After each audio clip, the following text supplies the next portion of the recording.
Tu en as marre de ça? De passer des heures à tout réaligner à la main pour un simple changement de texte? Marre des designs qui se déforment et perdent toute leur cohérence à la moindre modification? Tu te dis que créer des designs responsifs, c'est juste un cauchemar? Et si je te disais que tout ça, c'était terminé? Oublie les réajustements manuels et oublie la perte de temps. Bienvenue dans le monde de l'auto-layout, la fonctionnalité qui va transformer ta façon de travailler avec Figma. Salut tout le monde et bienvenue sur Webistic. À force de créer des designs sous toutes ses formes, je peux te l'assurer, maîtriser l'auto-layout, c'est passer du statut d'amateur à celui de professionnel aguerri sur Figma. Dans ce cours complet, on va voir ensemble pas à pas cet outil qui peut paraître intimidant au premier abord. Tu vas apprendre à maintenir un espace cohérent, donc finis le temps de mesurer au pixel près l'espace entre deux éléments, créer des éléments qui s'adaptent au contenu, ton bouton acheter devient ajouté au panier, pas de problème, ton bouton s'adaptera automatiquement. Et enfin, créer des designs réactifs, où les éléments se réorganisent automatiquement suivant la taille de l'écran. Alors si tu es prêt à dire adieu à la galère et à faire passer tes compétences au niveau supérieur, tu es au bon endroit. Allez, on n'attend pas plus longtemps et on attaque tout de suite. Commençons par le commencement. Qu'est-ce que l'auto-layout? En fait, l'auto-layout est une propriété que vous pouvez ajouter aux frames, donc les cadres, et composants. Il vous permet de créer des conceptions qui s'étendent pour remplir ou rétrécir pour s'adapter et se réorganisent à mesure que leur contenu change. Imaginez que vous construisez une maison avec des briques Lego. L'auto-layout, c'est comme avoir des murs qui s'ajustent automatiquement lorsque vous ajoutez ou retirez des meubles tout en gardant une distance parfaite entre eux. Donc aujourd'hui, on va créer une carte produit. Et pour notre carte produit, cela signifie que si le nom du produit est plus long, la carte s'adapte. Si nous retirons la description, tout se mettra en place harmonieusement et c'est ça la promesse de l'auto-layout. Donc aujourd'hui, on va créer une carte classique d'un produit et justement appliquer l'auto-layout sur chaque élément de cette carte. Alors, comment appliquer l'auto-layout? La manière la plus simple, c'est de sélectionner plusieurs objets. Dans le panneau de droite, sous la section Layout, tu verras le bouton plus à côté de Auto Layout. Et si tu cliques dessus, eh bien, il s'appliquera automatiquement. Une chose importante, l'auto-layout doit être appliqué à un frame, à un cadre. Si tu sélectionnes des objets qui ne sont pas dans un cadre, comme notre texte et notre rectangle pour le bouton par exemple, Figma est quand même assez malin et en cliquant sur le plus, il placera automatiquement ces objets dans un nouveau cadre et y appliquera l'auto-layout. Et là, ils sont donc maintenant dans un frame, dans un cadre parfaitement centré avec un espacement défini. Tu remarqueras que dans le panneau de calque à gauche, l'icône de ton nouveau frame a changé. L'icône de frame standard, les quatre coins, est devenue une icône avec deux barres, une verticale et une horizontale. C'est le symbole de l'auto-layout. C'est un moyen rapide de voir quels éléments de ton design utilisent cette propriété. Donc il y a naturellement plusieurs manières d'appliquer cet auto-layout. Le raccourci, c'est ce que tu vas utiliser 90% du temps. Il fait exactement la même chose que le bouton plus du cadre, il ajoute l'auto-layout. Donc reprenons. On va supprimer le frame du bouton que nous venons de créer et on va resélectionner le texte et le rectangle du bouton. Et là, on va faire le raccourci majuscule A et le résultat est identique. C'est la méthode idéale pour créer des petits regroupements au fur et à mesure comme d'autres boutons. Parfois, vous avez une maquette complexe avec de nombreux éléments déjà positionnés. Appliquer majuscule A à l'ensemble peut créer un chaos total car Figma ne saura pas comment regrouper les éléments. C'est là qu'intervient suggérer l'auto-layout. Et là, le raccourci, c'est majuscule CTRL ALT plus A ou sur Mac, majuscule commande A. Figma va alors analyser ton design et deviner quels éléments devraient être regroupés ensemble. C'est pas toujours parfait, mais c'est un excellent point de départ pour les mises en page complexes. Pour notre carte produit, c'est un peu excessif, mais gardez cette technique en tête pour des pages entières. Ces options sont également accessibles via un clic droit sur notre sélection, sous Ajouter l'auto-layout ou pour la suggestion, sous Plus de suggestions de mise en page, puis Suggérer l'auto-layout. Alors maintenant que nous avons ajouté l'auto-layout à notre bouton, faisons de même pour l'ensemble de notre carte. Sélectionne tous les éléments, l'image, les textes, le bouton fraîchement créé et appuie sur majuscule A. Tu as maintenant un grand frame, un grand cadre qui contient tout. C'est notre carte produit. Dans le panneau de droite, une nouvelle section Auto-layout est apparue avec de nombreuses options. On va les décortiquer une à une. Tout d'abord, la direction. Cette propriété détermine comment les éléments s'organisent. Tu as le vertical, Les éléments sont empilés les uns sur les autres, de haut en bas. C'est ce que nous avons besoin pour notre carte. Tu as aussi l'horizontale. Les éléments sont placés les uns à côté des autres, de gauche à droite. C'est utile pour une barre de navigation par exemple. Et tu as le dernier, le wrap. Les éléments sont disposés horizontalement, mais lorsqu'ils n'ont plus de place, ils passent à la ligne suivante, parfait pour une galerie de tags ou de photos.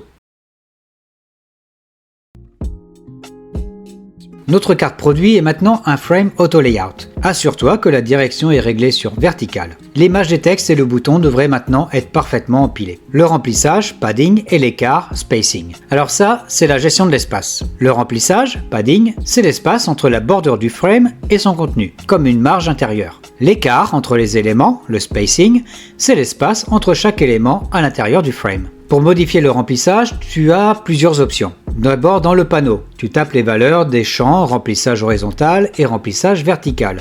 Tu peux aller aussi directement sur le canevas. En survolant le bord de ton frame en auto layout, tu verras une petite poignée qui apparaît. Tu maintiens le clic et tu la fais glisser pour ajuster le remplissage. Et pour un remplissage individuel, tu cliques sur l'icône à droite du champ de remplissage, celle avec les 4 petits coins, pour afficher 4 champs individuels, haut, bas, gauche, droite. En ce qui concerne l'écart, c'est l'espace entre notre image, notre texte et nos boutons. Il est peut-être trop grand ou trop petit. Donc dans le champ écart entre les éléments, tu tapes par exemple 200. Et tous les éléments seront maintenant espacés de 200 pixels uniformément.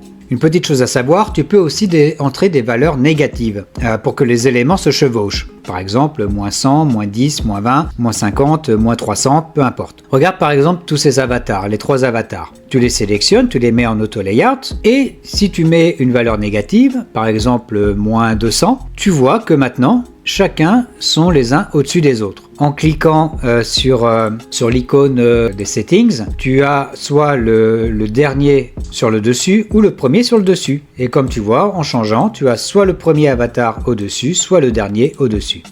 Voilà, c'est une petite technique aussi à savoir. Et tu as aussi une autre option, c'est l'écart auto. Alors cette option n'est disponible qu'en mode de direction horizontale ou verticale. Si tu mets l'écart sur auto, Figma poussera les éléments aux extrémités opposées. Par exemple, dans une barre de navigation horizontale, le logo sera à gauche et les liens à droite, avec un espace qui s'adapte automatiquement.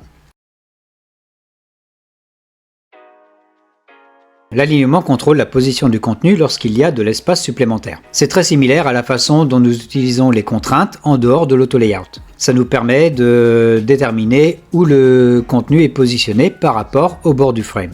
Pour l'instant, notre carte est collée à son contenu. Pour bien voir l'effet de l'alignement, clique sur le frame de la carte et au lieu de le laisser s'adapter à son contenu, tu lui donnes une hauteur fixe plus grande. Maintenant, tu joues avec la grille d'alignement. En haut à gauche, tout est calé en haut à gauche. Au centre, tout est centré horizontalement et verticalement. En bas à droite, tout est calé en bas à droite. Pour notre carte, l'alignement haut-gauche est généralement le plus approprié. Une petite chose à savoir, si tu changes l'alignement et que rien ne bouge, c'est probablement parce que ton frame est réglé sur envelopper le contenu, Hug Contents. Il n'y a donc pas d'espace supplémentaire pour que l'alignement ait un effet. Dans le panneau Auto Layout, clique sur l'icône des paramètres pour ouvrir les paramètres avancés. 2 options très utiles s'y trouvent. Les traits, Strokes.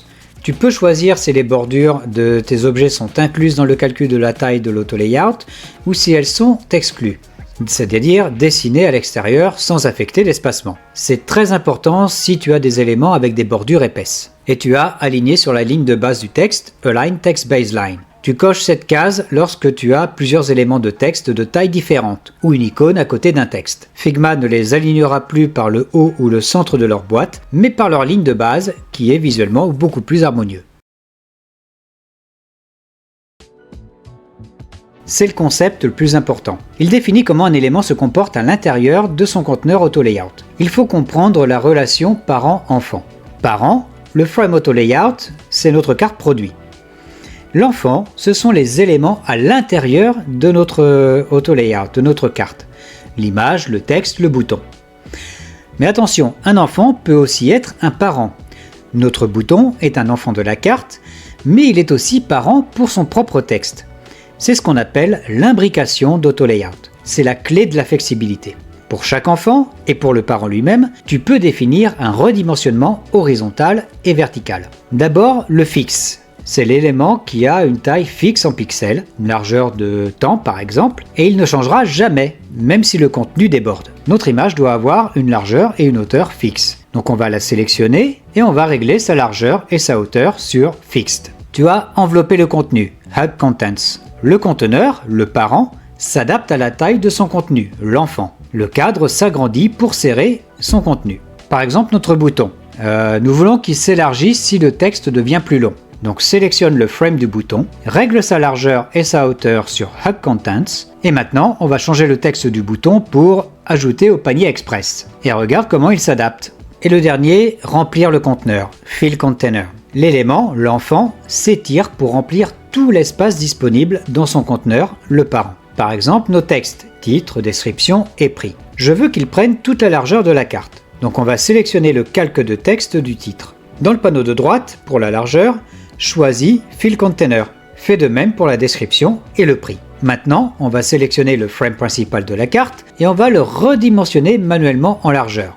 Et regarde, l'image reste fixe, mais les textes s'étirent pour remplir l'espace. C'est la base du design réactif. Une note importante à savoir, l'option Fill Container n'est disponible que pour un enfant. Vous ne la verrez pas si vous sélectionnez le frame parent le plus externe, c'est-à-dire pour notre exemple, notre carte. Tu as aussi la largeur, hauteur minimale et maximale. En plus des options de base, tu peux définir des limites. Tu cliques sur la petite flèche à côté de la valeur de la largeur ou de la hauteur pour ajouter une largeur mini, maxi. Lorsque tu redimensionneras ton frame, tu verras des lignes rouges apparaître sur le canevas indiquant que tu as atteint ces limites. C'est un excellent guide visuel. Alors maintenant, voyons quelques techniques avancées. L'imbrication d'auto-layout et la position absolue.